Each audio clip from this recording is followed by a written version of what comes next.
The conference room on Apex Prime Station stretched wide enough to hold representatives from 40 different species. Tae-Won Kim sat at the human delegation table, his hands folded calmly on the polished surface. Next to him, Hana Choi reviewed security reports on her tablet while Dae-ho Park organized economic data they would present today. This was the third day of negotiations. The third day of insults. Across the circular chamber, the Vranth delegation clicked their mandibles in what humans had learned was their version of laughter. The insectoid creatures stood on 6 legs, their compound eyes reflecting the station's harsh lights. Their speaker, Venth Prime, had just rejected humanity's latest proposal without even reading it. Your species has existed in galactic space for only 300 cycles, Venth Prime said, his translator converting clicks into standard galactic speech.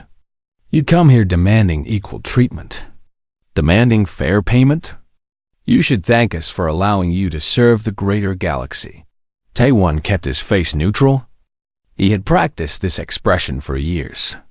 Behind him, he could hear one of the younger human delegates shift uncomfortably in their seat. The Quelmer representative, a being made of living crystal that refracted light into rainbow patterns, chimed in. Her harmonic voice filled the room. Humans are skilled laborers, yes, but laborers nonetheless. The elder races have earned their positions through millennia of civilization. You cannot expect to simply demand equality. Dae-ho Park leaned close to Tae-Won and whispered, Sir, we've been providing them with free technology for 2 centuries. The numbers don't lie. Without our engineering, half these species would still be confined to their home systems. Tae-Won nodded slightly but said nothing. He knew the numbers. Every human in this room knew the numbers. Hana Choi pulled up a security report. It showed human workers on 47 different worlds, most working under contracts that paid barely enough for food and shelter. Human engineers maintaining reactors. Human doctors treating alien diseases. Human farmers growing food in hostile environments. All for species that treated them like servants. The Torvan ambassador, an amphibious creature whose skin glistened with moisture, raised a webbed hand. Perhaps we can offer a small increase in resource allocation. 5% more raw materials for human colonies? We're asking for 30%, Tae-Won said quietly. And an end to forced labor contracts on colony worlds. We're asking for basic respect. The chamber erupted in what could only be described as mocking sounds. Clicks, chimes, and wet gurgling noises that the translators struggled to convert into words. The general meaning was clear enough. The elder races found humanity's request absurd. Venth Prime stood up on his 6 legs, towering over his desk. Respect? You want respect? You are children playing at the adults' table. Your species still fights wars among yourselves. You have barely begun to understand the nature of reality. And yet you come here to this sacred council and demand we treat you as equals? Tae-Won felt something shift inside him. It was not anger, exactly.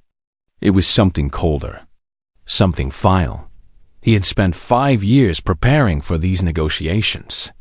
5 years studying galactic law, building economic models, gathering evidence of human contributions to galactic civilization. He had practiced patience, diplomacy, and humility. He had genuinely believed that reason would prevail. He had been wrong. Tae-Won stood slowly. The room fell silent. He reached down and gathered his papers, placing them carefully into his briefcase.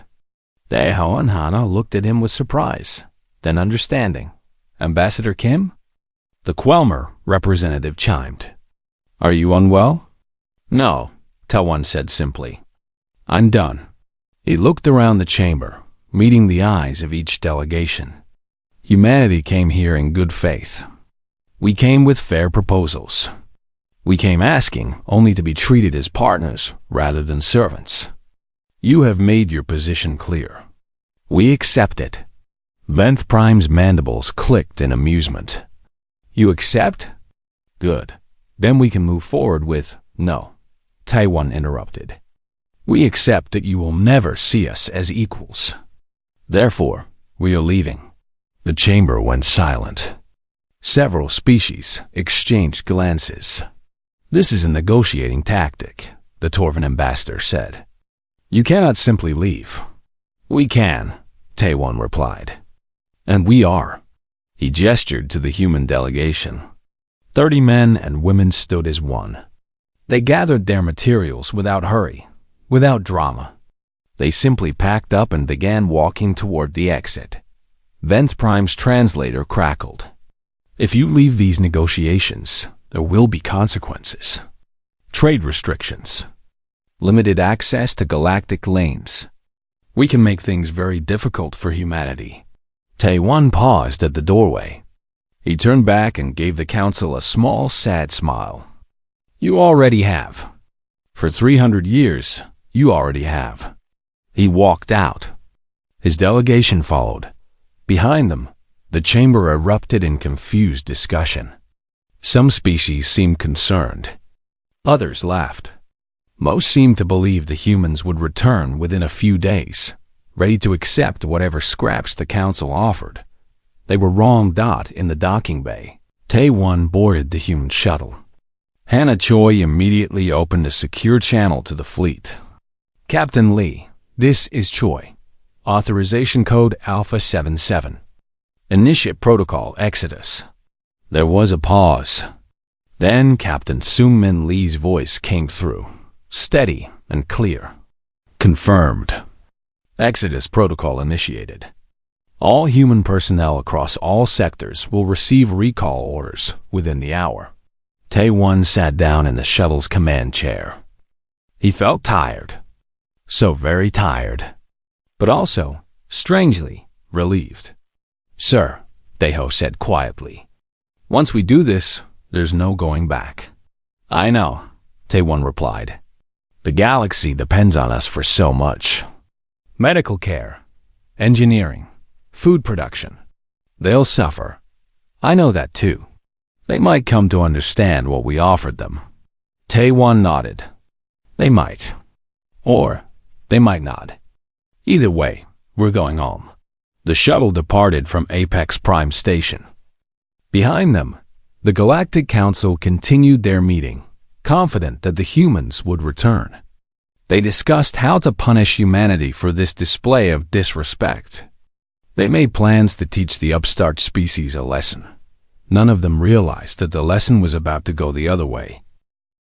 Dr. Yoon-ji Bae stood in the main hospital on Kalda Station, a massive medical facility that served 12 different sectors. She had worked here for 8 years, treating patients from 17 different species. Today, she was packing her equipment. Dr. Bae, please reconsider, the Kelvin administrator pleaded. The crystalline being's internal light pulsed with anxiety. We have 300 patients in critical care. Many of them will die without your expertise. Yoon-ji continued placing her diagnostic tools in protective cases. I've trained your medical staff for years. They know the procedures. They know how to follow your instructions, the administrator said. They don't understand why the treatments work. Please, at least stay until we can transfer patients to other facilities. Yoon-ji paused. She felt genuine sadness for what was about to happen. These patients were not responsible for the council's arrogance. But she had her orders, and more importantly, she understood why those orders had been given. I'm sorry, she said softly. I've uploaded all my research notes to your medical database. Your doctors will have access to everything. But I cannot stay. 3 hours later, she watched from her departing ship as Kalda Station grew smaller. Within a day, she received reports that 17 patients had died.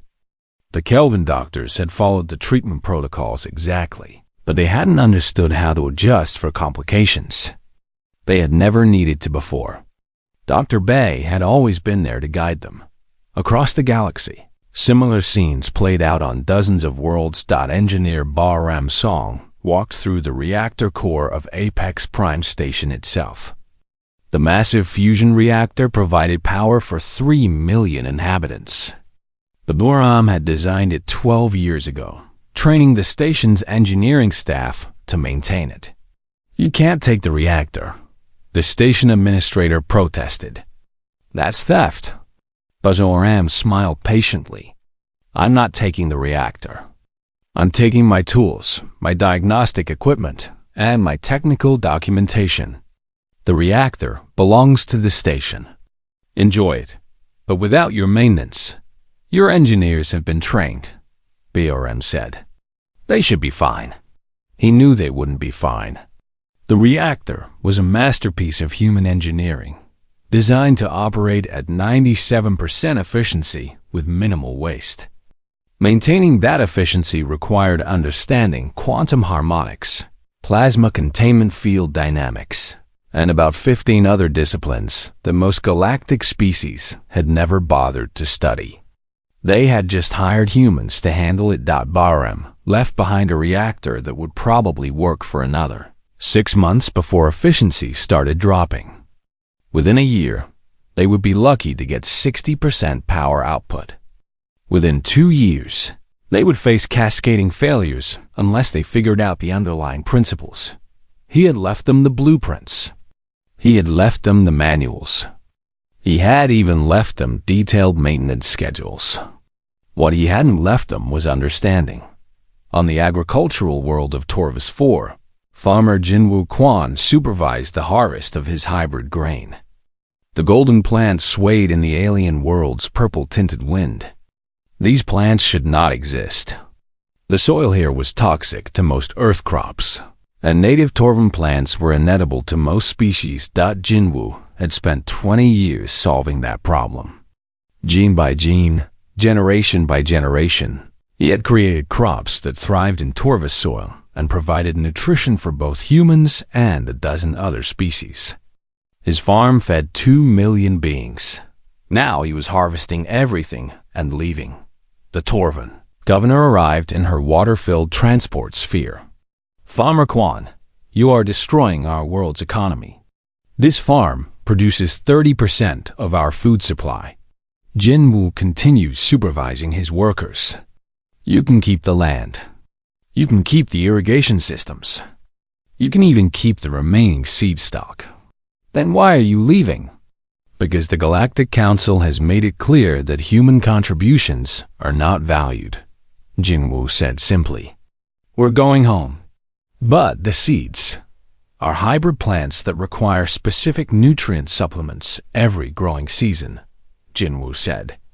"I've been manufacturing those supplements. You have enough for maybe 2 harvest cycles. After that, the plants will start reverting to their genetic baseline, which means they'll die in your soil." The governor's fear rippled with distress. "You would starve millions out of spite." Jinwoo stopped and looked at her directly. "I came to your world as part of a cultural exchange program. I worked for 20 years to solve your food crisis. I asked for fair compensation and basic respect. Your representatives at the Galactic Council laughed at those requests. I'm not starving anyone. I'm simply taking my labor elsewhere." He boarded his transport ship that evening. Behind him, the Torvan scrambled to understand his growing techniques. They had his notes. They had his equipment. They had everything except the knowledge of how it all fit together. In the administrative center of human space, Sora Jung worked through the night. As administrator of the Earth Colonial Authority, she was responsible for coordinating the largest logistical operation in human history. Every human in galactic space was coming home. "Ma'am, we're getting thousands of requests from alien governments," her assistant reported. "They want us to reconsider. Some are offering better contracts. What are they not offering?" Sora asked. "Apologies, recognition, equal status." "Then our answer is no." Sora pulled up a galactic map. Little red dots showed human populations across known space. As she watched, those dots began moving, converging on human-controlled systems. Engineers, doctors, farmers, teachers, scientists, merchants, all coming home. How long until full withdrawal? She asked. 6 weeks, ma'am. Some personnel in deep space will take longer. And the communication relays? We're shutting down all jointly operated systems. If they want to maintain the network we built, they'll have to figure out how. Sora authorized another series of closures. Trade routes, commercial agreements, scientific exchanges, defensive pacts. One by one, humanity's connections to the wider galaxy were severed. Her communicator chimed. It was a message from the Quelmer Economic Ministry. They had finally run the numbers. Their economist, Shattercord, had calculated what losing humanity would cost. The report was devastating. Without human manufacturing, galactic production would drop by more than half. Without human medical support, death rates would spike across multiple species. Without human infrastructure maintenance, stations and colonies throughout space would face critical failures. The report concluded with a recommendation. Immediately reverse all policies regarding human status and offer full partnership. Sora read it and felt no satisfaction. This wasn't about revenge. It was about dignity. She sent a simple reply. Thank you for your analysis. Humanity declines your recommendation. We are returning to our own space. Please do not contact us further. Then she closed the communication channel, locked down the human networks, and went back to bringing her people home. The galaxy was about to learn what it had lost. 3 months after the humans left, the Vrant Hive factory complex on their industrial world began to fail. The massive structures had been designed by human engineer Kyung-hee Han 15 years ago, incorporating human concepts of efficiency and worker safety. The Vrant had never understood the design. They had simply followed the operational procedures Kyung-hee had written. When machines broke down, they had called human technicians. When production slowed, they had consulted human efficiency experts. Now the machines were breaking down and no one came to fix them. Worker drone 8824 stood in the center of the factory floor, watching the third assembly line shut down that week. Black smoke poured from the processing unit. The safety systems had failed to activate. Why is this happening? He clicked to his supervisor. The maintenance schedule says to replace the plasma couplers every 1,000 cycles. The supervisor responded. We have been doing this. And why does it keep breaking? Neither of them knew. The human manual said to replace the parts, so they replaced the parts. But the manual didn't explain that the couplers needed to be calibrated to specific tolerances. It didn't explain that the timing of replacement mattered based on usage patterns. It didn't explain the why behind the what. Humans had always handled those details. Within a month, production at the factory dropped by 70%. Food shipments slowed. The Vrant Hive structure depended on constant food production to feed their billions of workers. For the first time in centuries, Vrant drones experienced hunger. Riots began in the lower hive levels. On the Quelmer homeworld, a different crisis was unfolding. Minseo Park had spent 20 years as a contractor, maintaining the beautiful crystal cities that the Quelmer were so proud of. The cities were ancient, but human engineering had kept them standing. Now, the cities were cracking. The Quelmer had built their structures using resonance principles, letting their crystal architecture vibrate in harmony with their planet's natural frequencies. It was beautiful. It was also unstable. Min-Seo had designed stress relief patterns, tiny channels carved into the crystal that allowed vibrations to dissipate safely. She had trained local workers to inspect these channels, to clean them, to repair them when needed. But she had never explained why the patterns mattered. The Quelmer had thought it was just human obsession with maintenance. Their cities had stood for millennia. Why would they need constant attention? The first tower fell on a clear morning. A first tower fell on a clear morning. It was a residential structure, home to 3,000 Qualmer. The crystal shattered with a sound like a million bells breaking. 200 died instantly. Engineers rushed to inspect other buildings. They found cracks everywhere. The stress relief channels were clogged with mineral deposits. No one had cleaned them in months. No one had understood they needed cleaning. The Qualmer began evacuating their largest cities. Centuries of architectural achievement, now too dangerous to inhabit. The Torvin faced something worse. A disease that had been eradicated 200 years ago suddenly returned, mutated and more deadly than before. Dr. Jae-Sung Lim had been stationed on the Torvin medical station for a decade. What the Torvin didn't know was that their cure for the plague had never been a cure at all. It was a suppression treatment, a genetic modification that prevented the disease from expressing its deadliest symptoms. The modification required annual updates. The plague was constantly evolving, and Jae-Sung had been constantly updating the treatment to match. He'd done this quietly, as part of routine medical care. The Torvin doctors had administered the updates without understanding what they were really doing. Now, 4 months after Jae-Sung left, the plague was back, and it was killing thousands. Torvin medical staff frantically searched through the files Jae-Sung had left behind. They found the treatment protocols. They found the genetic sequences. They found everything except the knowledge of how to create new updates. The plague spread. The Torvin population, numbering in the billions, began to die. A young Vranth named Scholar Drawn 4412 did something unusual for her species. She broke protocol. The Vranth had a strict caste system. Workers worked. Warriors fought. Scholars studied assigned topics. No one questioned the system, but 4412 was watching her hive starve. She was watching the elder races collapse, and she wanted to understand why she entered the abandoned human research facility on her world. The humans had left most of their equipment behind, along with their libraries. 4412 began to read. What she discovered horrified her. Every major technological advancement in the last 300 years had human foundations. The faster-than-light communication system, based on theoretical work by Dr. Hyan Woo Choi. The medical scanners used in every hospital, invented by Sujin Kang.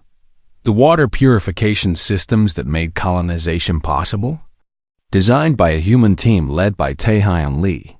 Even basic things, like the air filtration systems on stations, used human-designed technology. The galaxy had been operating on human innovation for centuries, never bothering to understand the principles behind it. They had been parasites. 4412 compiled her findings into a report. She knew sharing it would violate caste protocols. Scholars were not meant to comment on policy matters. But she also knew her people were dying.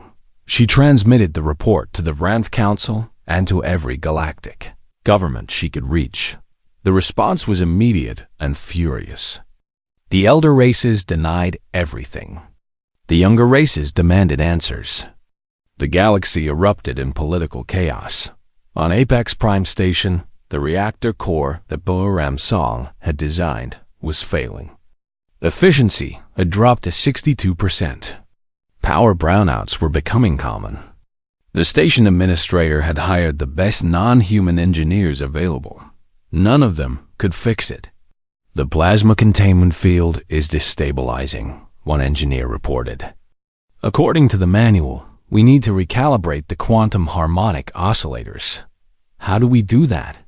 The administrator asked. The engineers stared at the manual. It had step-by-step instructions for recalibration. It showed which buttons to press, which values to enter. But it didn't explain how to know what values were correct. It didn't explain how to read the feedback from the system. It didn't explain what to do when the standard procedure didn't work. It was a recipe written for someone who already knew how to cook. I don't know. The engineer admitted that the administrator authorized emergency power rationing. Life support systems would continue. Critical medical facilities would remain operational, but everything else would be shut down to conserve power.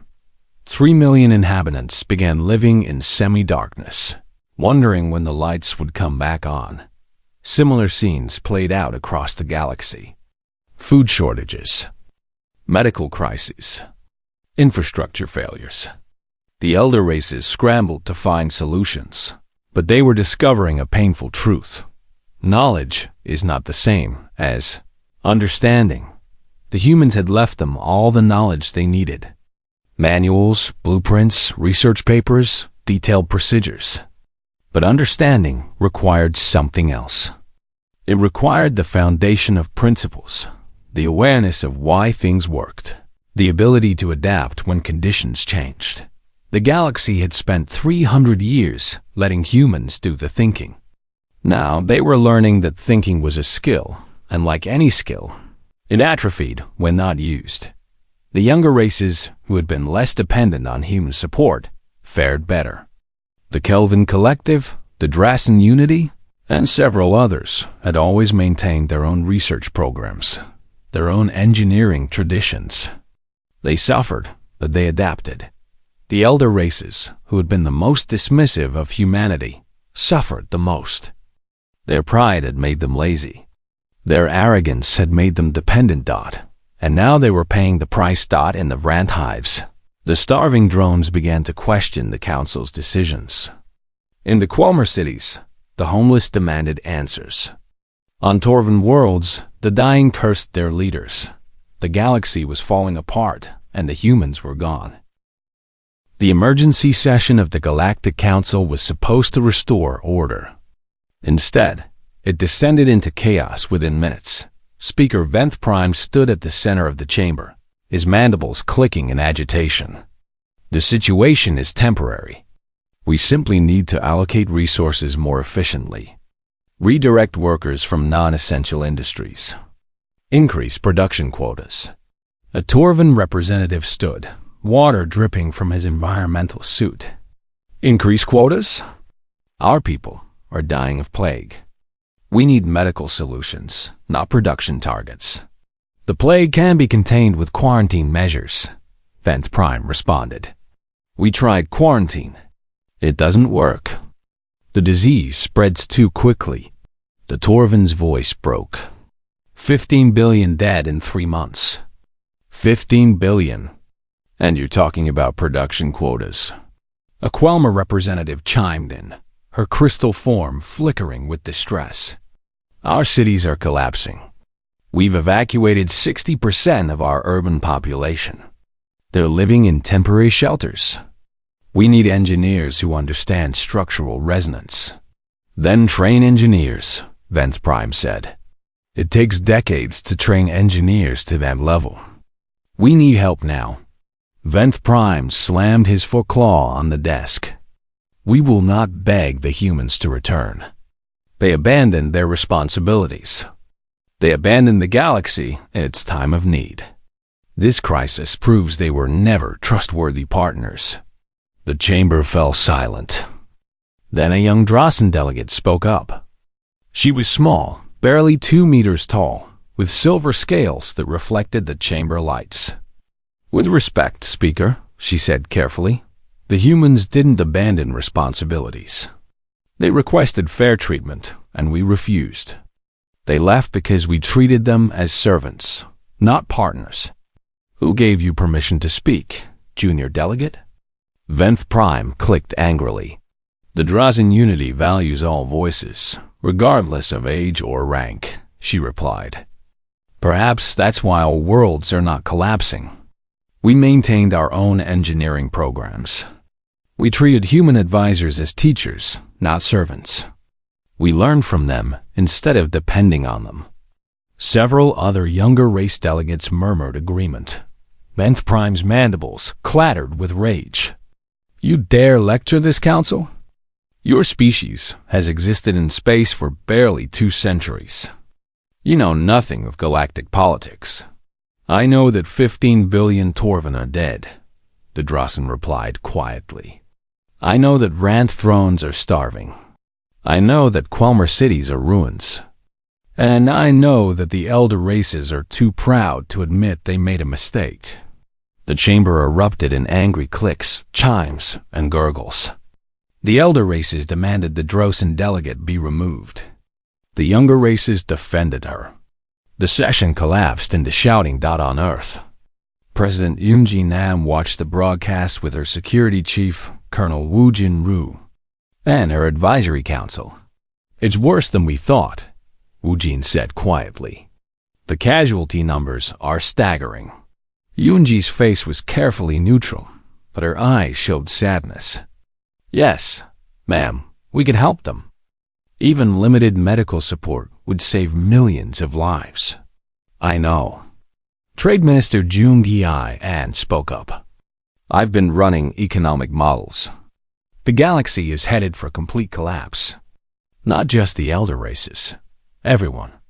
The interconnected nature of galactic trade means that when the major powers fall, they'll drag everyone down with them, including the younger races who didn't participate in disrespecting us, Yoonji noted. Yes, ma'am. Yoonji stood and walked to the window. From her office in Geneva, she could see the mountains. Earth was beautiful. For 300 years, humans had looked to the stars, eager to be part of something larger. They had given so much to the galactic community and been treated like tools. What are they offering? She asked Jun-G. I pulled up his reports. Raw materials, territorial rights, religious artifacts. Some younger races are offering genuine partnerships and cultural exchanges. And the elder races? Venth Prime sent a message saying they would allow us to return to our previous positions. The Quelmer offered a 5% increase in resource allocation. The Torvin asked if we would accept a 10-year contract to help with the plague. No apologies? No apologies. Yoonji turned back to her counsel. Then our answer remains no. Ma'am, Colonel Woo Jin said, I agree with the decision regarding the elder races. But what about the younger races? The Drossen, the Kelvin, the others who treated us fairly? Should they suffer because of the Council's mistakes? Yoonji considered this. She pulled up reports on the younger races. The Drossen had always been respectful. The Kelvin had established genuine educational exchanges. Several other species had treated humans as equals from the beginning. Open a channel to the Drossen Unity, she ordered, and the Kelvin Collective. Let them know we're willing to discuss limited humanitarian aid. Not as servants. As partners. Yes, ma'am. Meanwhile, Scaladron 4412's leaked documents were spreading chaos across the galaxy. The proof was undeniable. The elder races had known for decades that they were becoming dependent on human innovation.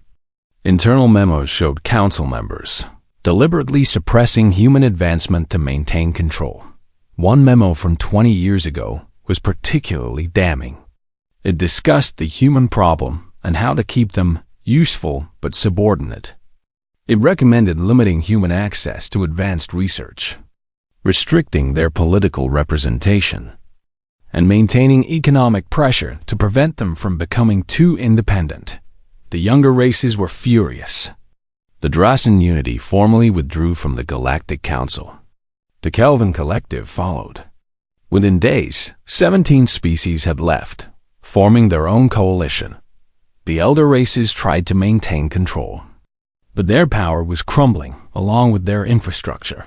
On the Vrant homeworld, worker drone 8824 participated in his first protest. Millions of drones marched through the hive corridors, demanding the council's resignation.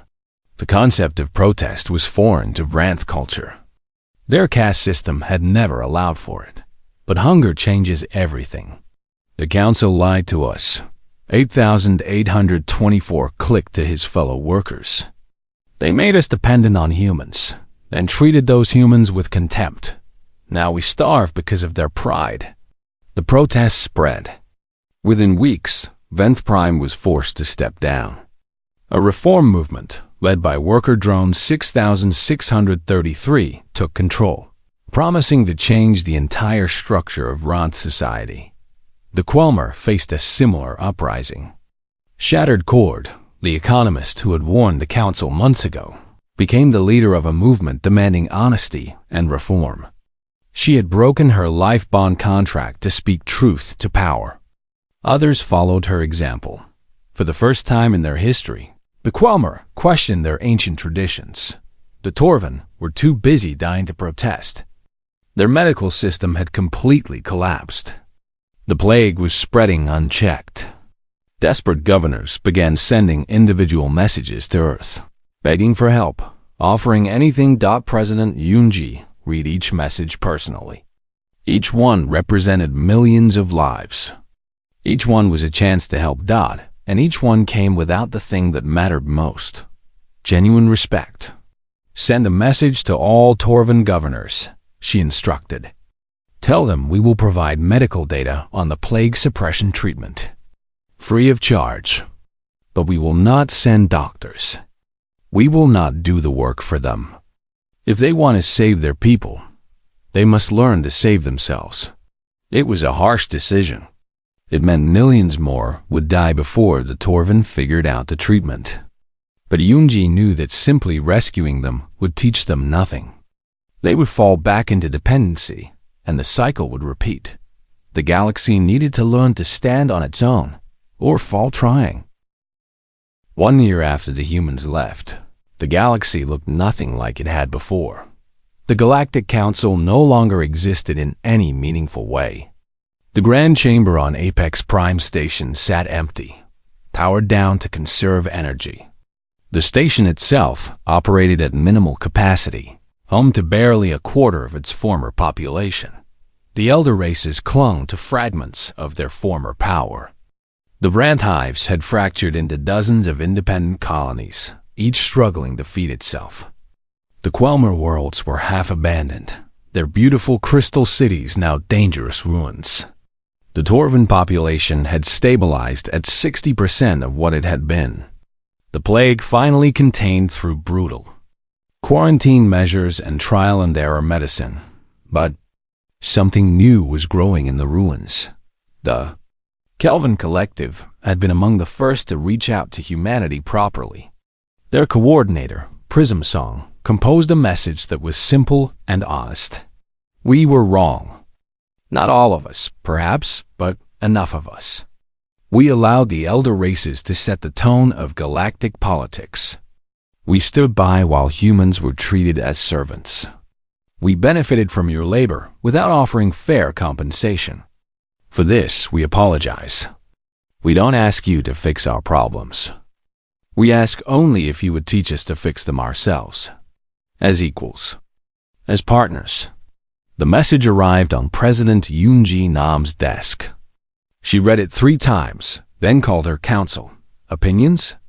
She asked. Trade Minister Junji spoke first. The Kelvin have always been fair with us.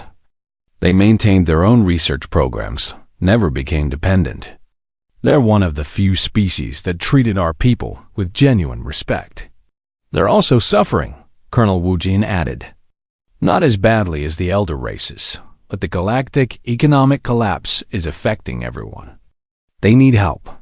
Ambassador Haiwan Beek, who had replaced Taewon after his retirement, leaned forward. The question isn't whether they need help. It's whether helping them teaches the right lesson to the rest of the galaxy. What do you mean? Yunji asked. If we help the Kelvin, we reward the species that treated us well. We show that respect and fair dealing have value. If we refuse everyone equally, we punish the innocent along with the guilty. G considered this. Send a response. Tell them we're willing to establish limited partnership programs. But we need clear terms. Equal status. Fair compensation. And most importantly, we teach rather than do. We help them become self-sufficient, not dependent. The Kelvin accepted immediately. Within months, human engineer Ji-Hoon Yang was back in Kelvin space. But his role was different now. Instead of maintaining their reactors himself, he taught Kelvin engineers the underlying principles. He explained quantum harmonics, showed them how to read system feedback, taught them to think rather than just follow procedures. It was slower. It was harder. But the Kelvin learned. Dr. Yoon Seo Kim established a medical exchange program. Human doctors and Kelvin healers worked together, sharing knowledge, learning from each other's approaches. The humans taught advanced techniques. The Kelvin shared their understanding of crystalline biology. Both species became stronger. The Drossen unity followed a similar path. Then the Morven Concordat. Then others.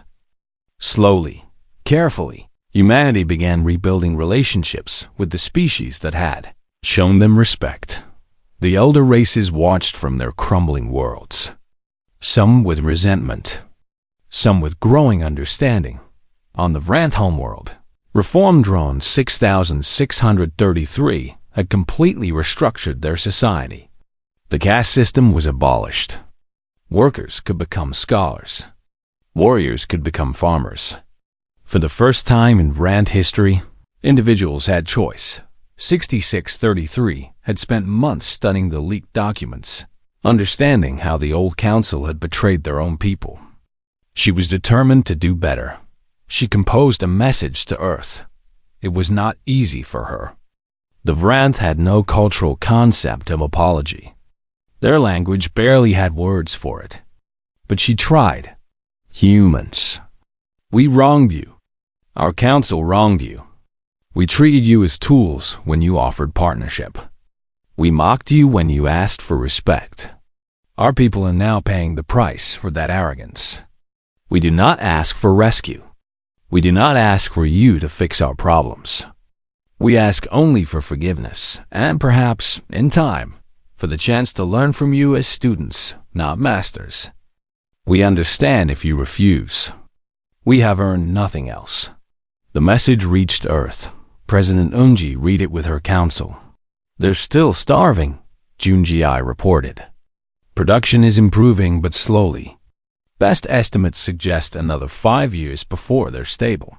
5 years is a long time to be hungry, Woojin said quietly. Ambassador Haiwan pulled up reports on the new Vrant government. This reform drone has completely changed their society. No more caste system. They're implementing democratic councils, teaching critical thinking in their education systems. It's revolutionary for their species. Is it genuine? Yoonji asked. Or are they just saying what we want to hear? Intelligence suggests it's genuine. They've had multiple opportunities to return to the old ways. Their people are suffering.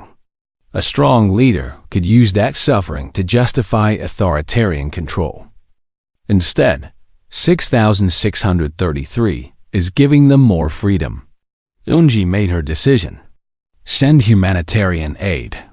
Food shipments only, enough to prevent mass starvation. And send an offer.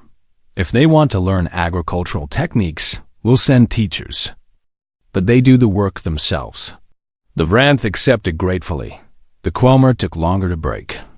Their pride was deeply rooted in their ancient culture. But as more cities collapsed, as more of their people became homeless, reality forced change. A diplomat named Harmony Seeking performed what her species called the resonance of contrition. It was their most sacred ritual, used only when a Quelmer had committed an unforgivable wrong. She broadcast it across all channels. The ritual involved shattering a piece of her own crystalline body, symbolically breaking herself to acknowledge broken trust. Harmony Seeking shattered one of her primary harmonics, causing herself permanent pain. To show the depth of Quelmer regret, humanity responded with medical aid and structural engineering consultation. Again, teachers rather than workers.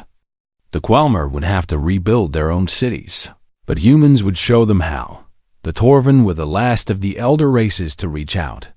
Their pride had cost them the most. Billions dead. Their economy shattered.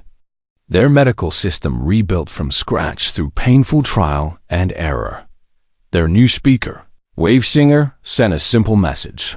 We were fools. We learned the hard way. Will you help us ensure we never forget this lesson? President Ng authorized limited partnership programs. 10 years after the Exodus, the galaxy had reorganized completely. The elder races occupied a fraction of their former territory and power. They were humbled, learning, slowly rebuilding with human assistance. They would never again be the dominant powers they once were. The younger races had flourished. Partnership with humanity had accelerated their development. More importantly, they had learned to value knowledge, to understand rather than just use, to think for themselves. New power structures emerged. The Kelvin-Human Alliance became the largest economic bloc. The Drasan Unity partnered with human scientists to make breakthrough discoveries. The galaxy was more balanced, more equal, more stable. Historian Chang Hoseo published his comprehensive account, The Price of Pride, How the Galaxy Learned to Value Humanity. It became required reading in schools across dozens of worlds. A reminder of what happened when arrogance replaced respect. On Earth, former Ambassador Taewon taught political science at the first human Kelvin Joint University. He was older now, his hair gray, but his mind was still sharp. A young Vran student approached him after class. She was part of the first generation raised without the caste system, free to choose her own path. Professor Kim, she clicked, her translator converting the sound to standard speech. I have a question about the Exodus. Go ahead. Would humans really have let us all die? If the elder races had never apologized, if no one had changed, would you have just watched the galaxy collapse? Taewon was quiet for a long moment. He had been asked this question many times over the years. He had thought about it often, wondering if they had made the right choice. We would have mourned you, he said finally. Every death would have hurt us. We're not cruel people. We don't take pleasure in suffering. Then why didn't you help sooner? Because we had already spent 300 years dying for you, working for you, being dismissed by you. At some point, you must save yourselves. That's not cruelty. That's the only way you'd ever learn to value what you had. The student considered this. And did we learn? Taewon looked around the classroom. Human and alien students sat together, learning together, treating each other with respect. Outside, the campus bustled with mixed species research teams, cultural exchanges, genuine partnerships. Yes, he said softly. You learned. The hard way. But you learned. The student nodded and left. Taewon gathered his materials and walked to the window. The university was built on neutral ground, a station funded equally by human and Kelvin governments. A symbol of what the galaxy could be when pride gave way to respect. He thought about the billions who had died during the crisis. The suffering could have been avoided if the elder races had simply treated humans fairly from the beginning. But perhaps that was the nature of pride. It demanded a price, and the galaxy had paid it in full. Now, at least, they were building something better.